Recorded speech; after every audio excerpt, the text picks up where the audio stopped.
Good afternoon, everybody. This is James Mulvaney. Welcome to Working Lunch. We're going to be starting today's session in approximately 1 minute from now. So stay where you are, grab yourself a notebook, get yourself a coffee or a glass of water. We're going to be starting today's Working Lunch with Mike Langford from FinservMarketing in about 1 minute's time.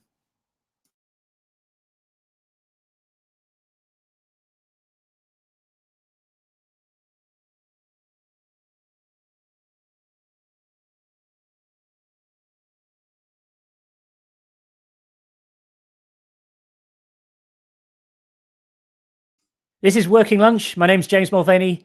Today's session, we're going to be kicking off in about 30 seconds from now. So stay where you are. We're going to be talking today all about growing and retaining and building a deeper relationship with your audience. And my guest today is going to be Mike Langford. And we're going to be starting in around 30 seconds from now.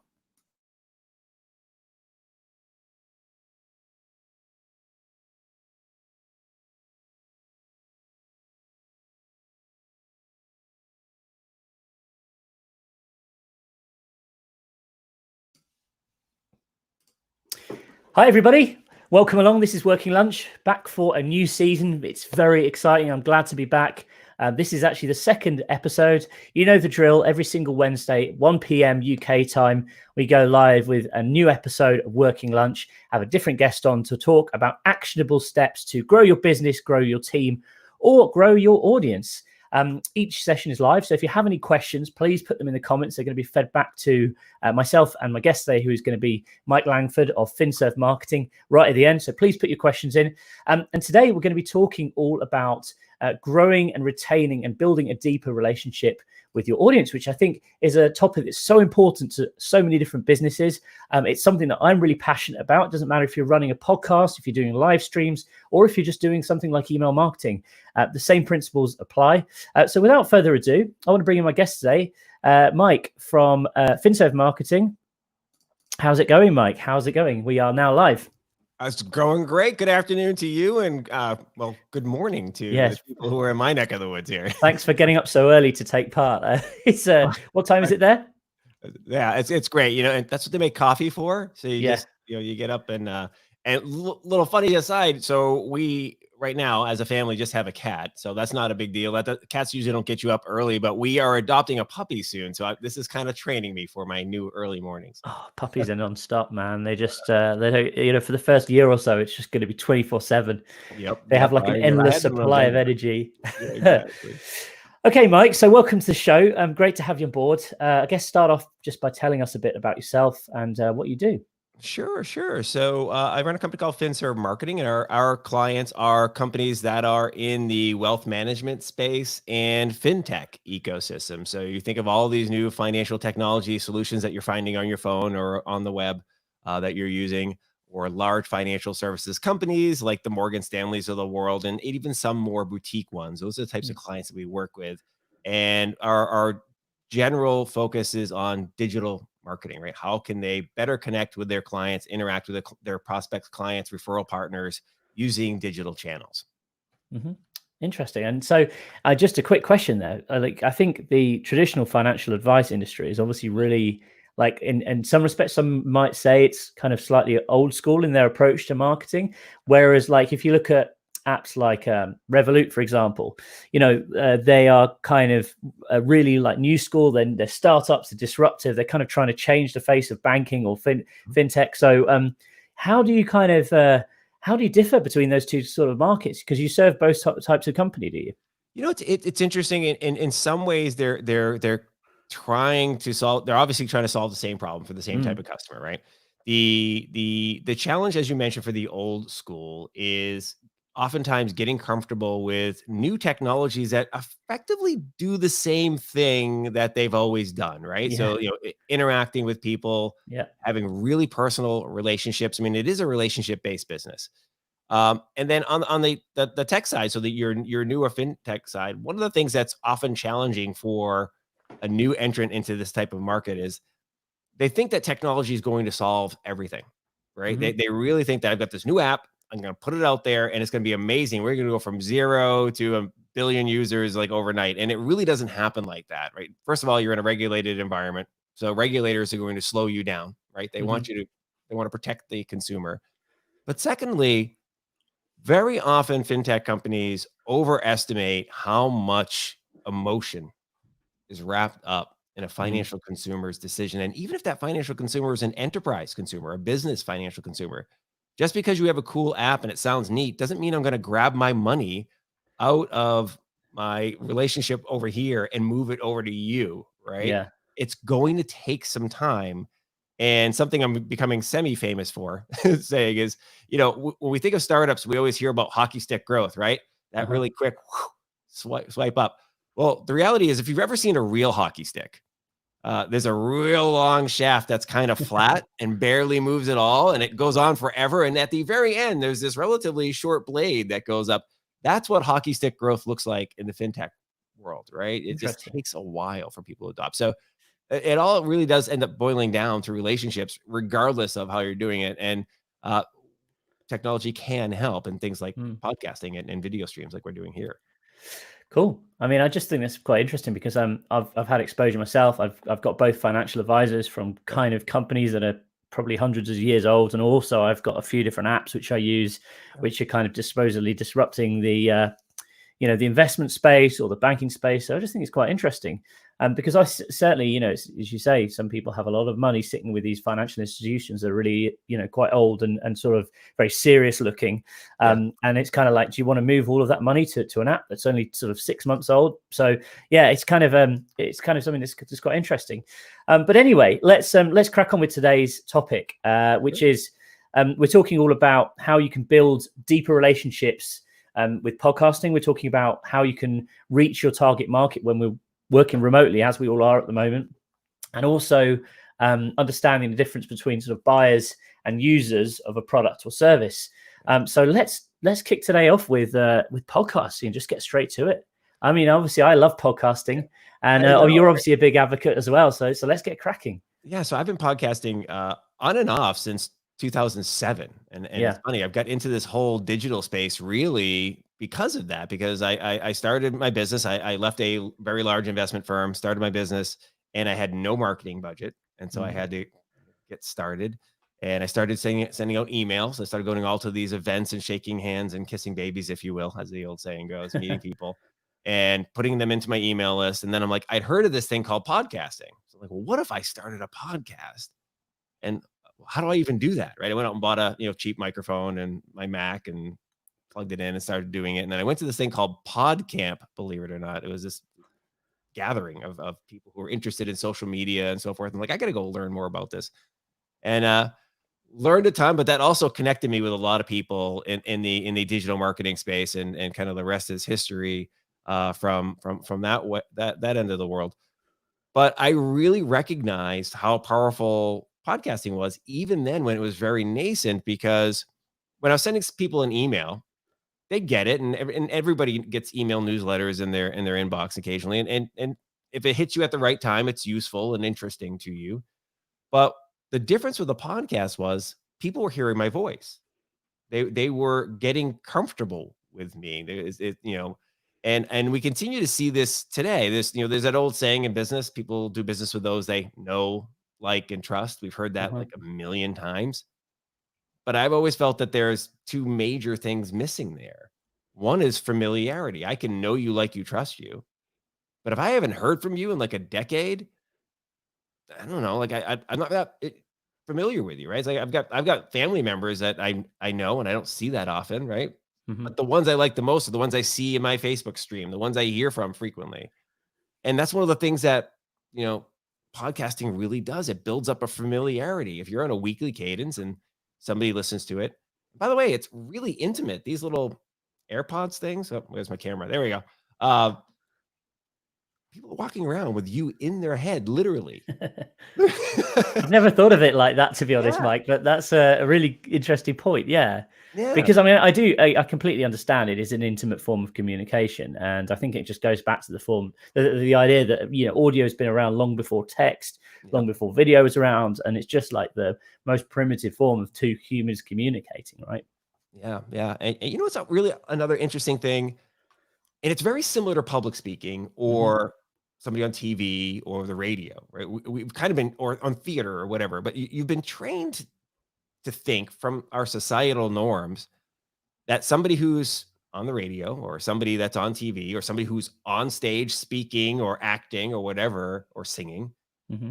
is an expert, that they Right. are really good at what they do. They must be up there for a reason. They must Mm. be on the radio or on TV for a reason. So the medium itself has bestowed a bit of authority, right? And that's kind of the last thing you need. It's like, know you, like you, trust you, familiarity, and a demonstration of competence. I have to feel like you know what you're doing, that Mm. you're good at your stuff, that that you're the stuff that's supposed to be in your wheelhouse.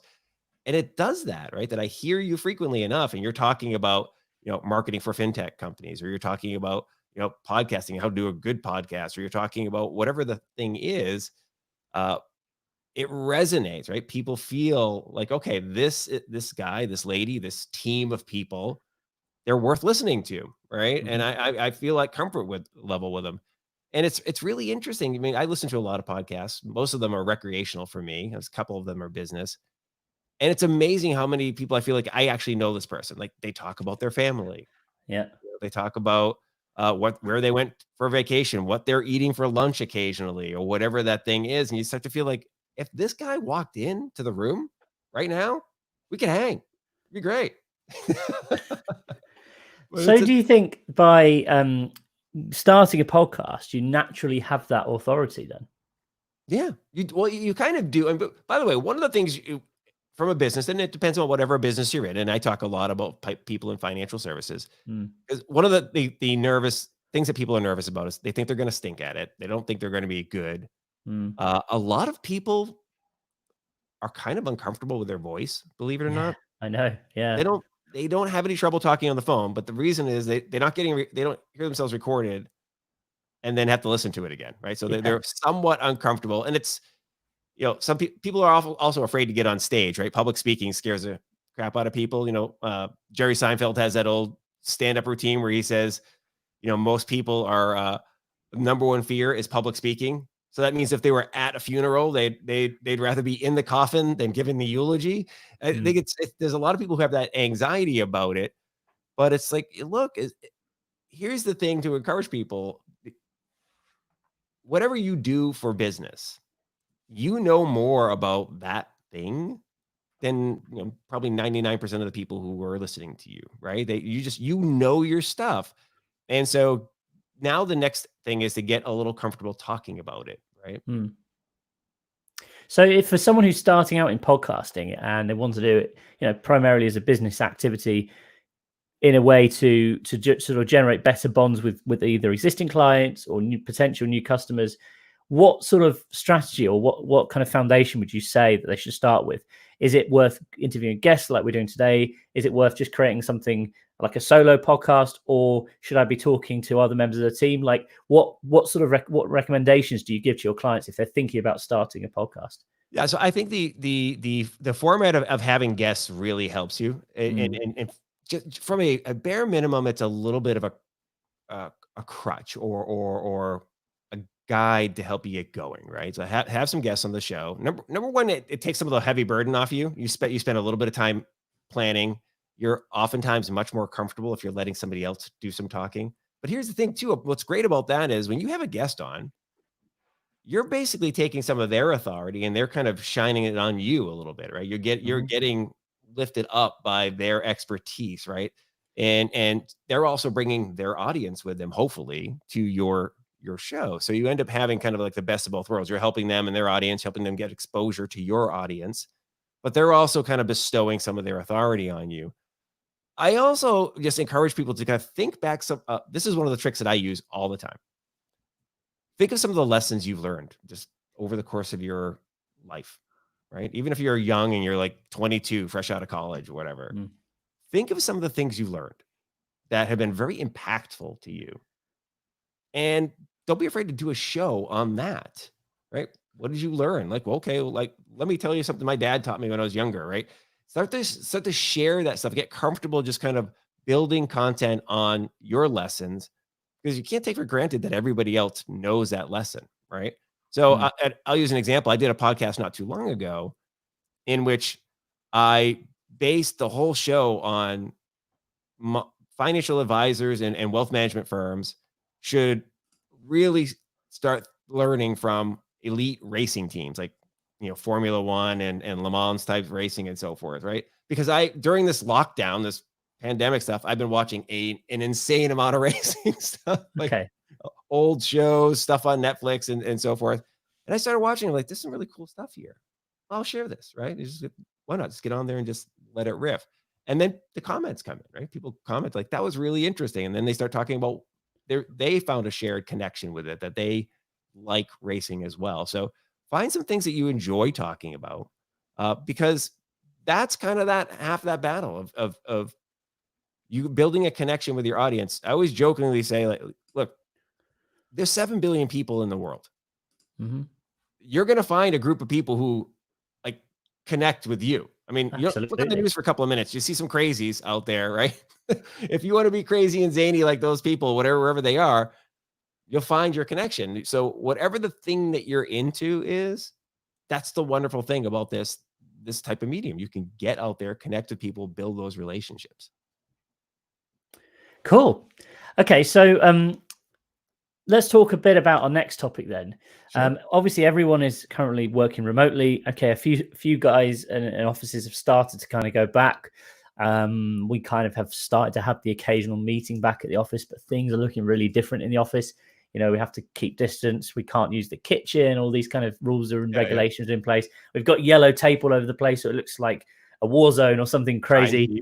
Yeah. And it's kind of like, I think, so for the foreseeable future, still, most of us are going to be working from home. And I think moving forward, it's going to be much more normal to see people working from home and having like more of a kind of balanced life where they're not necessarily in an office all the time. I think a lot of companies are just going to take this learning forward. So which is a great positive thing. This is something we've really gained from this as a company. But how do you then, communicate with customers working from home? Because I think a lot of people are very much under the impression that, it doesn't look it doesn't look professional if you're sat in front of a webcam, or, you've got your kids running in the background, or you've got your sofa in the background. So what is the best sort of way forward to actually start working remotely, but to reach your target market when you don't have access to, we're really lucky. We've got like a fancy studio, we've got good cameras, and we've got a podcasting studio, etc. We don't have access to any of that now. So what's the way forward, in your opinion? Well, I think, first of all, I think it helps to start to understand, and I'm not exactly sure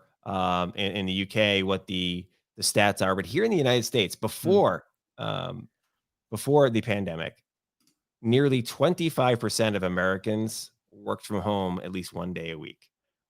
It was a really growing trend, right? Remote work. And part of that is because it's possible now. It wasn't possible before. High-speed internet, the service we have in here in our house is like 300 gigabytes or whatever. I mean, I wish it was faster. I'm not 300 megabytes, not in gigabytes, but I wish it was 300 gigabytes, but it's really fast, right? They haven't yet put the gigabit Ethernet here, but super fast stuff. So we can do things like this, right? We're literally across an ocean and half across a continent, and we're live, right? So let that appreciate that you have this capability, and everybody else is experiencing it now. So they're more and more comfortable. So you're picking the perfect time to do that. So I think get comfortable with it. The second thing is, recognize that, and this has helped me, is everybody's human. Everybody has the same type of emotional challenges or whatever you have. And I jokingly say that everybody's mother drives them crazy. Right. So even if you're talking to the CEO of whatever firm that you need to talk to, and you're a little nervous, just remember, like, if his or her mom called them, they would lose their business on the phone, and they would have a hard time. Hey, mom, no, it's this button here on Facebook to do this. It just, I'm telling you, reduces everybody to a teenager trying to figure out their mother. So that kind of helps me get a little more comfortable with things. But on the more like kind of tactical side of things, right? Look for, again, technology to kind of augment or replace the things that you used to have to do in person, right? So we've talked a lot at length about podcasting, about if you start your own podcast, you connect with people, because if part of your routine used to be hosting events, right? So as an example, a lot of financial advisors, they build their business off of hosting lunch luncheon events, right? Or Yep. doing seminars or at companies, right? They just, that's how they built their business. Well, okay, there's technology to do that. And it's okay if you're doing it from home. It's Mm. also okay if you just do it audio only. So if you don't want to, like, so as an example, you can see that my home office is set up like a studio. I've got lights in here. I can fire up on my phone an app and turn this place into daylight if I need to. Of course, I usually have the computer behind me. Not everybody has that. Not everybody has Yeah. professional level gear and soundboards and things like that. That's okay, right? You can fire up a show from your laptop or from your phone and host a webinar, Mm. host a podcast. And it's really okay that that's where you're starting from. And people have gotten comfortable with that type of content, right? They've gotten comfortable with, oh, I can tell this person's on their webcam. That's fine. Mm. Or I can tell that they're calling into something so I can hear the sound of a phone. So kind of think through that. Um, one of the things that I think is a really important one is getting on other people's podcasts, Mm. right? Like, so you're working from home, you need to reach people. Where can I find them? And so a lot of people get worried that they can't develop an audience. That if I fire a podcast up, I might have my best friends and a couple of my clients on it, but how am I going to get this audience? Well, first of all, you'll grow over time if you do it consistently. Yep. That's I agree. okay. Mm-hmm. And many firms, by the way, in our market, they don't need 10,000 clients. Yes. They might need 100 total to be Yeah. incredibly well off. And so, great. Well, how many people do we have to add to your audience to get to 100? So be mindful of that. But the thing that I also like to think of is, who else has the audience that I'd like to reach, right? Like, who else? So one of the things we're doing at finservMarketing, as an example, for our clients is we're Mm-hmm. building a podcast network, right? We're starting to host and produce podcasts for them. None of these companies compete with each other. They all kind of are going after the same target market, though. And so as a Interesting. result, rising tide, right? Becomes a community audience. Even though they each have their own podcast, we start to cross promote the podcast on each show, and it Yeah. starts to lift things up. Well, think about somebody who, as an example, if you target technology companies as your target market, start to look through your network, start to find podcasts that are produced for technology, and reach out to those folks and say, hey, listen, I'll use financial advisor again. You think your audience, we do a lot with stock options. We're in helping people. So love to come on and just going to answer some questions about dealing with your stock options or how to deal with financial stuff for tech employees in the pandemic world or whatever that is. So look to get on other people's audience. It kind of helps a lot. And also, I completely agree with what you said there. Don't just limit it to the industry you're currently in. You need to think outside the box. Like last year, when we launched Podcast.co, we were kind of doing the rounds at a few conferences. And the obvious thing that everyone seems to do is, well, let's go to podcasting conference. But of course, you're then competing with like dozens of other podcasting companies. So actually, we decided not to go to any podcasting conferences. We decided to go to tech conferences where there were how many other podcasting companies? None.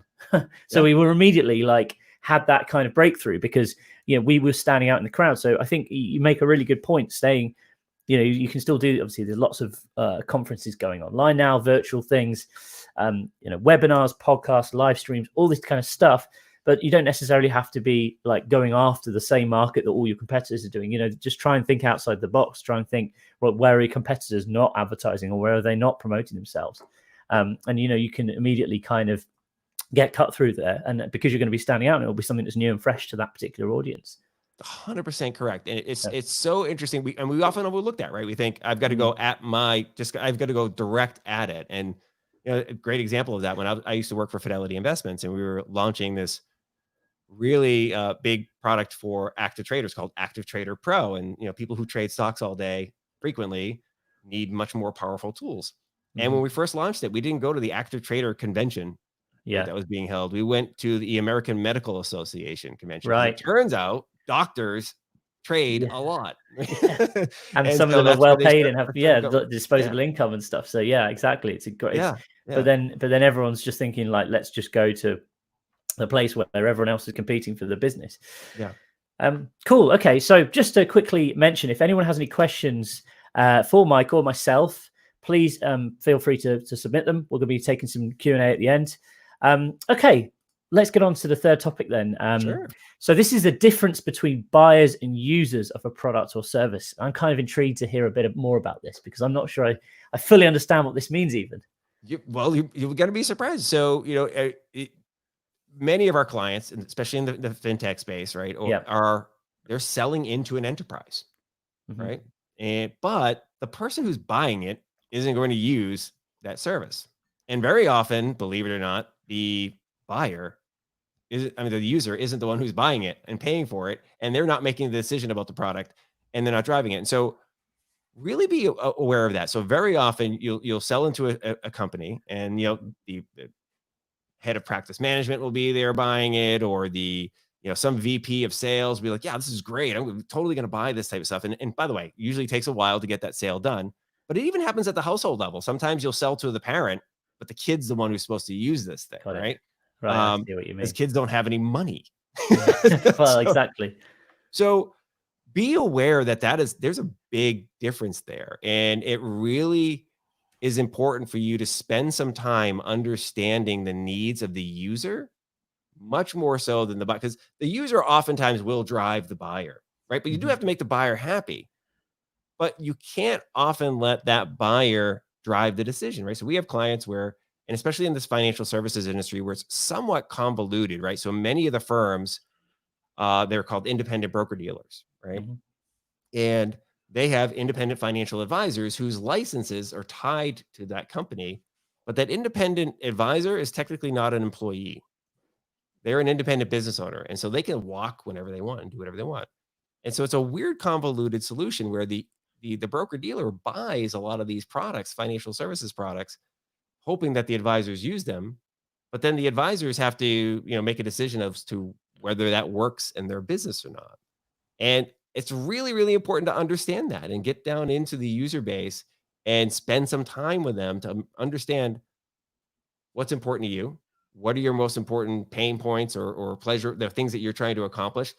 Is this type of solution going to help you do the thing that's most important for you? Because if not, again, very often, I've seen this so many times, senior leaderships at enterprises, they have a notion that's kind of fantasy notion of what the user is going to want or like or not like, frankly. Sometimes they'll tell you no, like our advisors are never going to use that.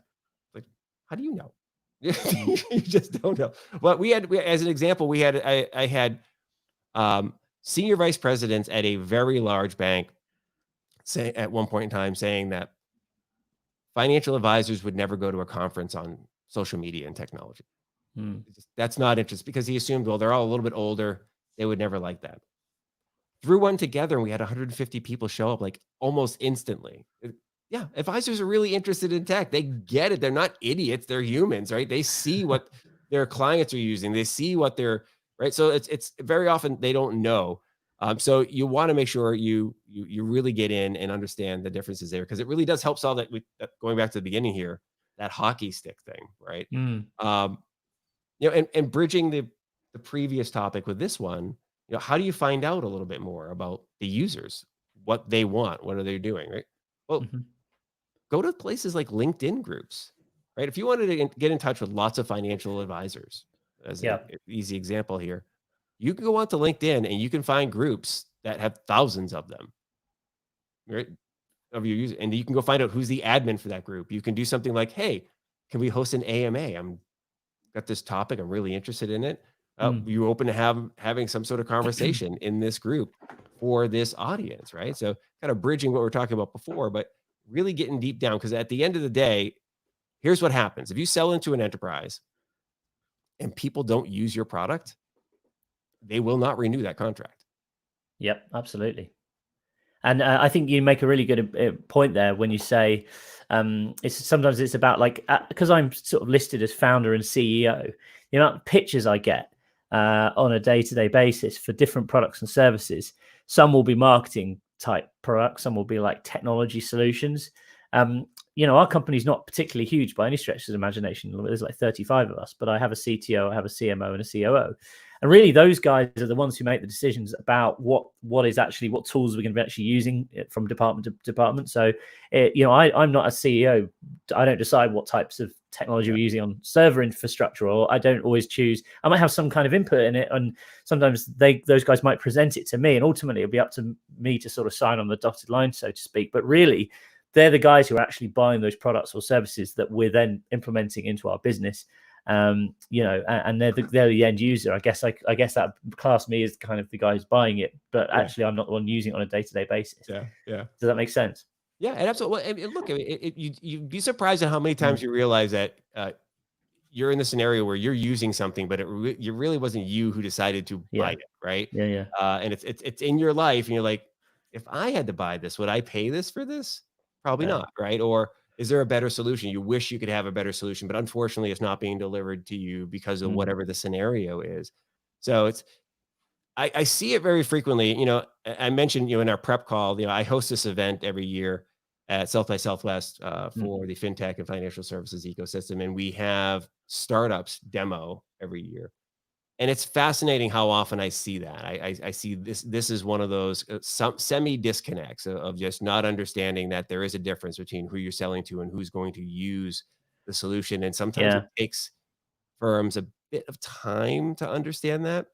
And, kind of pulling this whole thing together, when we go back to podcasts and building relationships or other channels of building relationships, yes, you want to have a relationship with the buyers, of course, but you need to make sure that you're doing some stuff to communicate to the users as well. Don't just assume that, because those days are gone, right? Hey, you'll use whatever technology we give you and you'll like it. Right? People have a say. There's an expectation that your technology is easy to install as an app on my phone. Podcast.co, incredibly easy to use solution, right? It feels comfortable. It works nicely. It looks like a modern app, whereas some of your competitors that I demoed and checked out, look like they might have been made in early 2000s. Yeah, it's interesting you say that, because this was like one of the core things that we thought when we were like concepting Podcast.co, which was like 2 years ago now. And we wanted to create a clean, modern experience because there are so many products that are competing, which are just dated and they haven't refreshed them, which is astonishing. Because, again, I think that kind of goes back to, it links in with your sales process, because, if you have, and also as well, like a lot of the, I guess in very similarities with your market, there's a lot of clunky old school platforms where you log in to check your portfolio and they're just like clunky as heck, and you kind of just think it needs refreshing. They're such a big company, but they should just spend a little bit of time on the UX and the design of it just to kind of bring it up to date. But instead it's like all these different authentication methods, and it's just super complex and not always the best user experience. So I think it's you can kind of, bigger older companies can learn a lot from smaller younger companies as well sometimes. Absolutely. Cool. Okay, so let's do some questions, shall we? Let's do it. Rock and roll. Cool. So, so first one from Liam. This is, to begin with, I found some people were put off by being a guest with video. So, in terms of actually recording that. But do you think this has changed now? Have you noticed the sort of been a kind of a shift in attitude, do you think? Yeah, there are some people who are, just reality. They're uncomfortable being on video. They don't like seeing themselves. And I get it, and not everybody has great lighting and so forth. Give them the option. If they'd like to be on video, so you might not need to have two separate types of shows. Like if somebody was going to be a video show, I personally find that, as an example, we stopped using Zoom. No shade on Zoom, but for recording podcasts, the audio quality, I was just having a hard time with the audio quality. It's not the best. Sound decent, so we stopped using it for podcast recording, and we use a solution now called Zencaster that we record into. It's audio only at the moment. They are coming up with a video solution. So it definitely is a comfort. You don't want to have a guest who's just really uncomfortable, frankly, right? That's no good. And going back to some of the stuff we talked about with people's homes, I'm very lucky. I live in a nice, beautiful home. We live in a golf course community here in Austin, and so it's I like my office setup. And even though you see some wires and my lights behind me, I like it.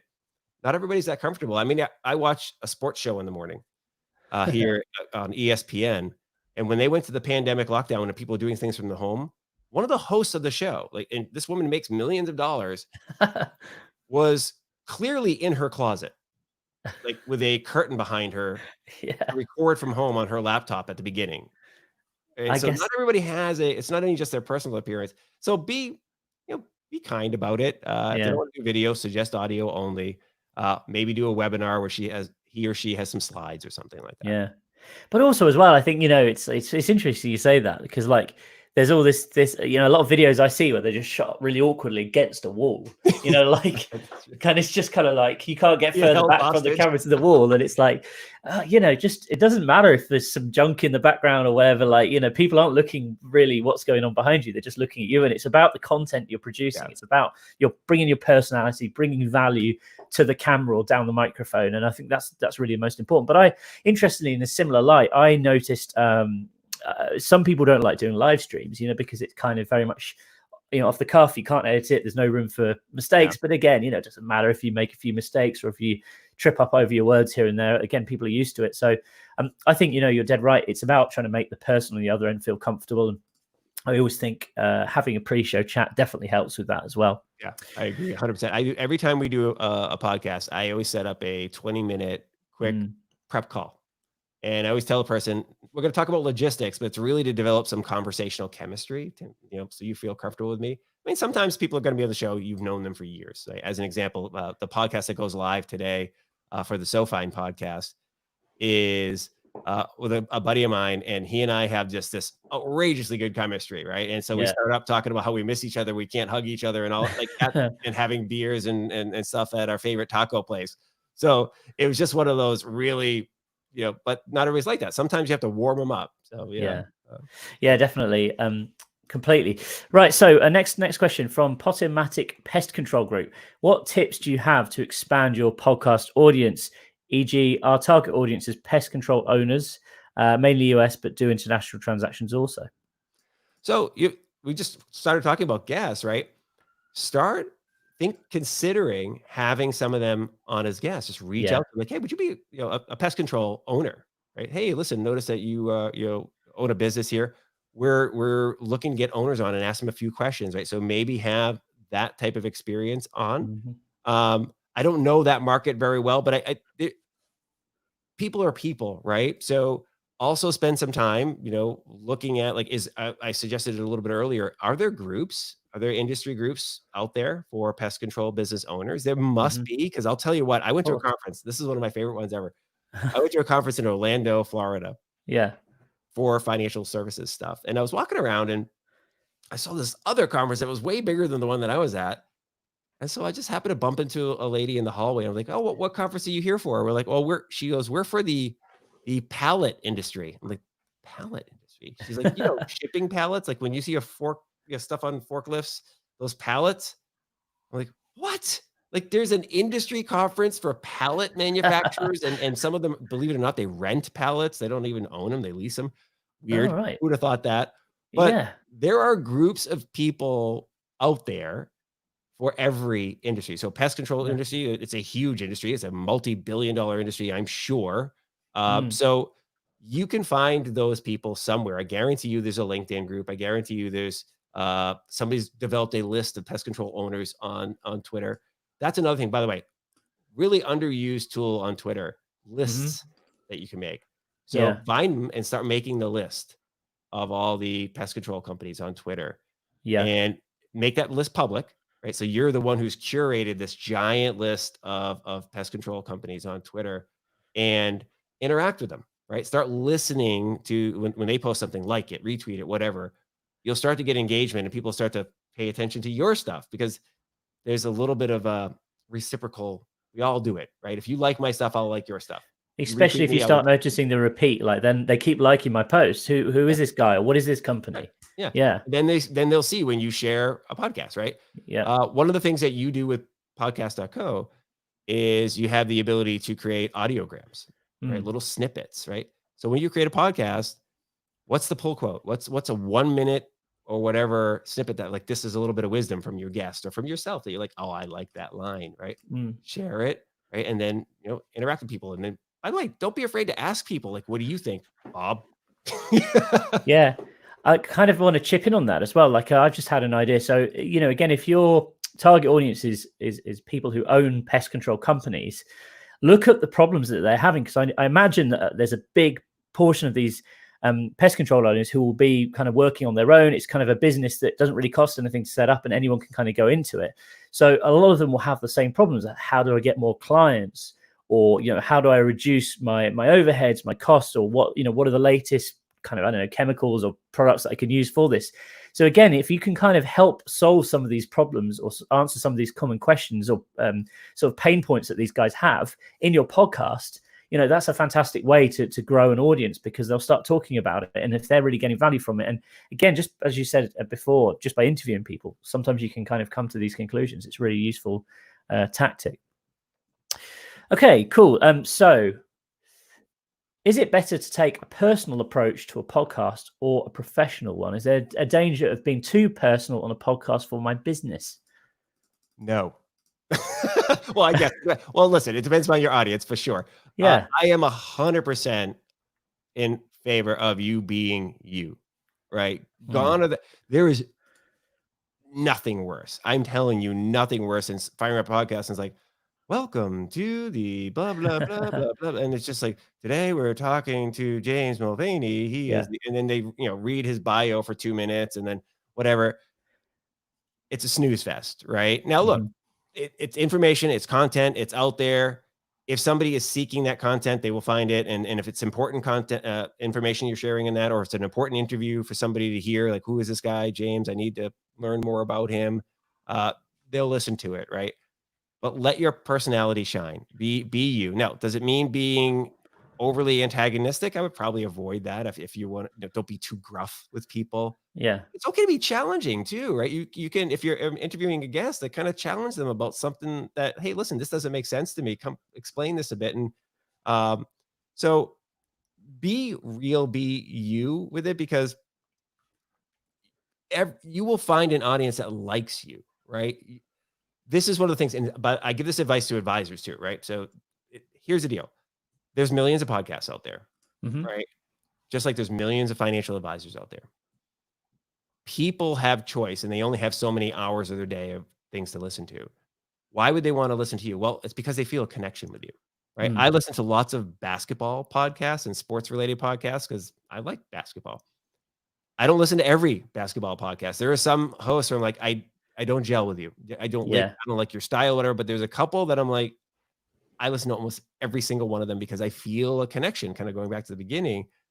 And it's not because I think they're smarter about basketball, right? It's because their style resonates with me. Well, on the financial advisor side, every financial advisor sells the same stuff.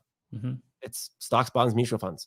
They all have access to the exact same products for the most part. Very few of them have custom products. They all price their stuff about the same price because they have to. It's for the most part a commodity. Why do you choose one financial advisor over another? Because you like them. So people will tune in to hear from you, the real you. It doesn't mean you have to give every detail about your business, by the way. You don't have to tell how old your kids are and what their favorite toy is and all. You can just be you, let your personality come, and it'll get better over time. You can keep it professional. I completely agree. And I think as well, like, it's interesting because, in a lot of industries as well, there are still, most businesses are not doing a podcast. I can imagine it's probably the case in the financial advice sector. It's still intimidating, or just that people are starting to pay attention to it, but they're not quite sure where to begin. So actually just starting is, again, a really important thing to do. Just get going, start creating a content, interviewing people. If your first series doesn't get 1 million listeners, it doesn't matter.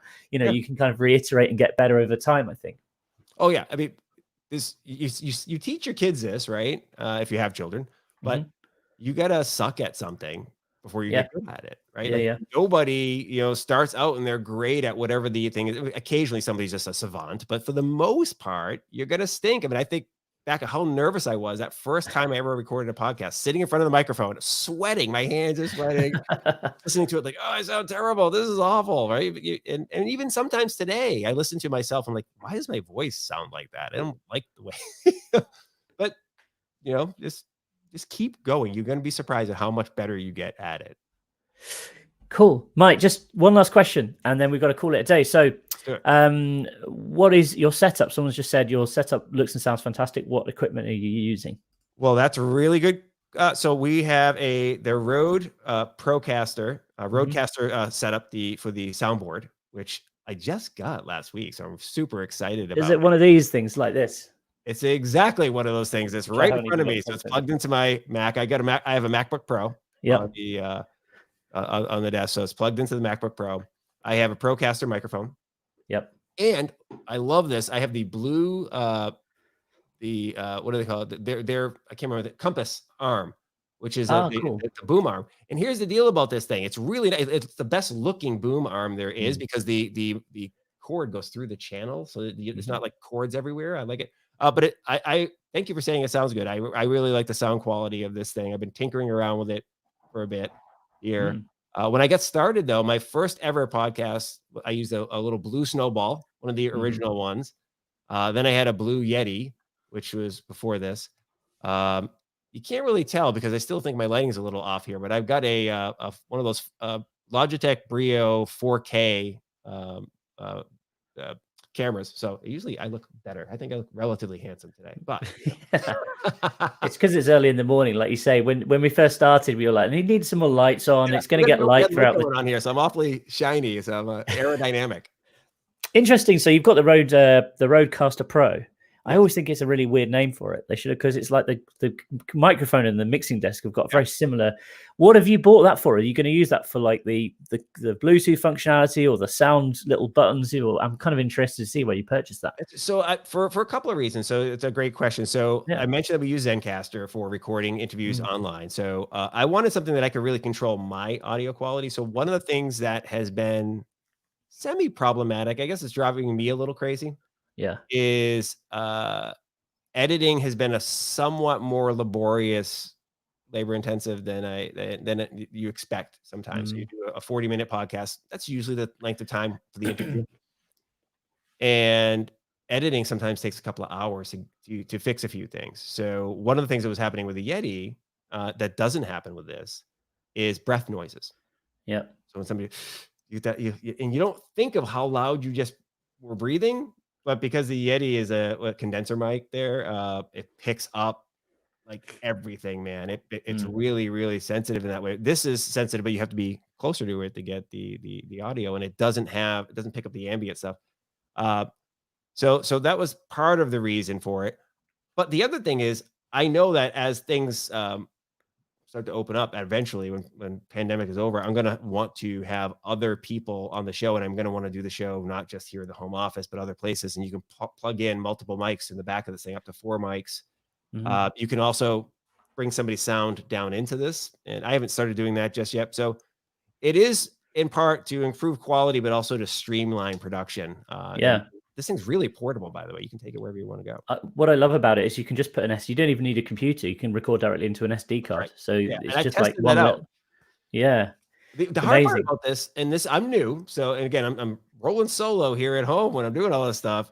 Is I'm still experimenting with levels. One of the things that I have discovered is everything you use seems to have a different level to it. So if you try to record directly into this, you're going to want to put the volume level at a certain point. If you're recording into Zencastr, you're going to want to adjust it differently or whatever. So it's a bit of a tinkering. So I tried as an example to record directly into Adobe Audition. The sound was just really ridiculously quiet. I'm like, well, so I'm going to have to figure out how to adjust the levels on that type of stuff. So it's just an experimentation thing. Yeah. Mike, thank you very much for your time. Really appreciate having you on it, and thank you very much for your input and wisdom today. I think it's been a really interesting conversation. If people want to find out more about you, if they want to get in touch, how can they do so? So a couple of different ways. You can just reach out to me, Mike at finservMarketing.com, or I'm at Mike Langford pretty much everywhere. And I know that drives a very famous photographer from Australia crazy because he's Mike Langford, but I beat him to all these social media places. So if you at Mike Langford, I'm basically everywhere to go. I am an open networker, right? So if you want to reach out to me, you want to interact, happy to do so. I like building the network. I love people. It's part of what makes this easy for me. Like my wife's the opposite, total introvert. She's like, I really don't like people. I get my energy really very much so from just shooting the breeze with people. So please do reach out. Love to hear from you. Love to hear what you're working on. So yeah, those are the easiest ways. Mike Langford, thank you very much. Appreciate your time today. Thank you, James. Pleasure to be on the show. All right. Have a great day.